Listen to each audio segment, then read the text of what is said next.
Hi, hello. Welcome back to my channel or welcome to my channel. So I'm Honey, by the way. I've been doing vlogs about benefits we are getting in Canada, and I'm sorry it has been a while. If you've been following me, I was going through something. I did vlog about it, so if you want to know what happened, then you can visit my previous vlogs, my two vlogs before this one. But anyway, I want to move on from that. So today, I just want to answer some questions about EI.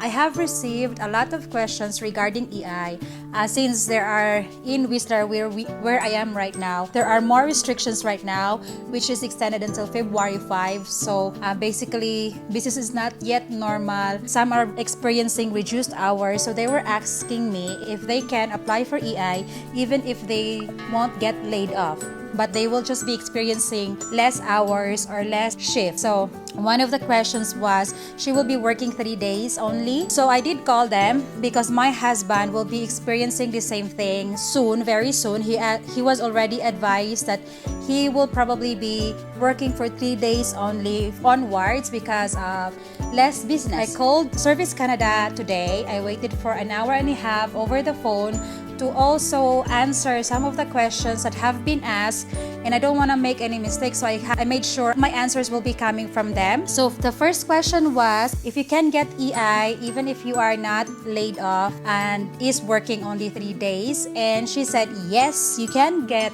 EI or you can apply for EI for as long as you have not worked for consecutive 7 days before your application. And so I asked her, since my husband is working before this application but now he will be reduced to 3 days shifts only, she said that the 7-day qualification is within the 52 week before the application. So I mentioned that my husband applied for EI last March and then he went back to work on May, and so he has an application there since March. So he was laid off for two months, I think. That is within the 52 weeks, so that is fine. He can still apply for EI because he was laid off within 52 weeks from this application, or not working for 7 consecutive days 52 weeks before the application. So it does not have to happen a week before your application. It can happen within the 52 weeks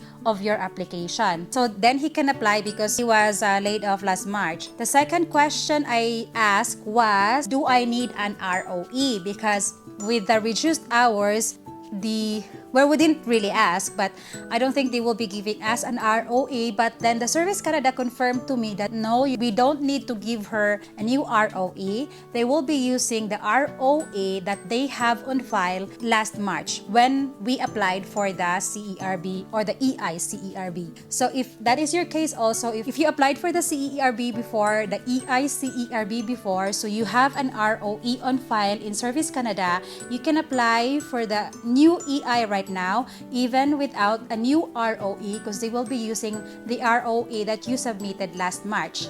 But the only thing with that is when I asked them how much the benefit will be and where they will be basing the benefit rate, they will be basing your benefit rate from the ROE that you submitted last March. So from my husband's ROE last March. And also, they will review that if he has 120 hours in that ROE, which he has 120 hours. So if you just got here and you know for sure that the ROE that you submitted last March doesn't have 120 hours, but after that you managed to work 120 hours before you are experiencing lesser shifts right now, then please ask for a new ROE so you will qualify. Otherwise, if you will be using that ROE which doesn't have 120 hours, even if you do have 120, if you've worked 120 hours right now already, they won't know, they won't have any basis. Yes, please ask for another ROE if your ROE the previous ROE doesn't have 120 hours. And so the rate will be based on that past ROE. So if you want a bigger benefit rate, because the maximum benefit rate is $573 and the minimum will be $500 before taxes. So if there is a big difference between what you might be getting based on your ROE last March versus the one that you will be getting now, like if you've worked a lot since March or since you got back to work, then maybe it's worth asking for a new ROE.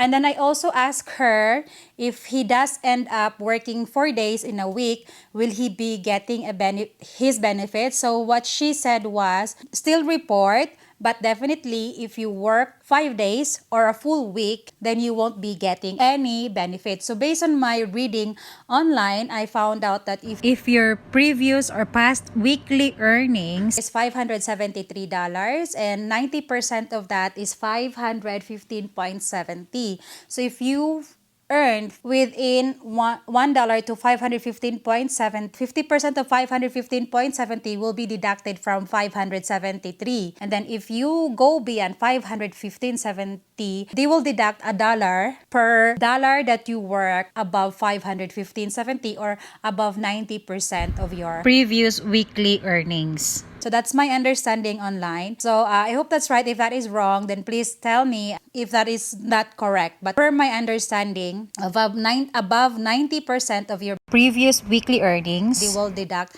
dollar per dollar. But within the 90%, they will only deduct 50 cents per dollar that you worked from your benefit rate. And then another question was access code. One of the subscribers asked me, will I be using the same access code? So I asked a lady in the Services Canada, and she said they will be sending the access code 4 to 5 days after your application. However, she said it will most probably be the same access code that you used when you applied for the EICERB, when you were doing your bi-weekly report during the EICERB period. So I had a subscriber who was asking me about this. He said he applied last December 18 and was still waiting for the access code up until now, which is already almost a month. So I told him, just do your reporting using your old access code, because your access code for this new application will most probably be the same one that you had when you are on your CERB, and which is confirmed, yes, it will be the same as the one that you had on your CERB application. So if you are on that stage right now, if you have applied already, so just do your reporting using your old access code. One more thing that she said is, after your application, it will probably take them 28 days to process your application. If you are on those days, the 28 days period, so probably they're still processing your application, so please don't worry. I think my only suggestion will be to wait. And if you are already beyond the 28 days, then there might be something wrong with your application, so maybe it's worth it to call them. So I did wait for 1.5 hours, but these are important matters. You can do something on the side while you are waiting for the Service Canada to pick up your call. I do have more questions that I want to answer, but I want to answer them in a separate vlog so that you don't have to watch all of this and wait for that particular topic. So I will end this vlog right here about the EI, and then I will be answering more questions that I have on my channel. And thank you so much for watching, and I am really sorry it has been taking me such a long time to vlog again. I was dealing with something that I had to get over with, and now I'm okay. I want to go back to answering questions. I've been commenting in my YouTube account, but now I want to answer in a vlog. So I hope you will keep watching, and thank you for supporting my channel, and please be safe.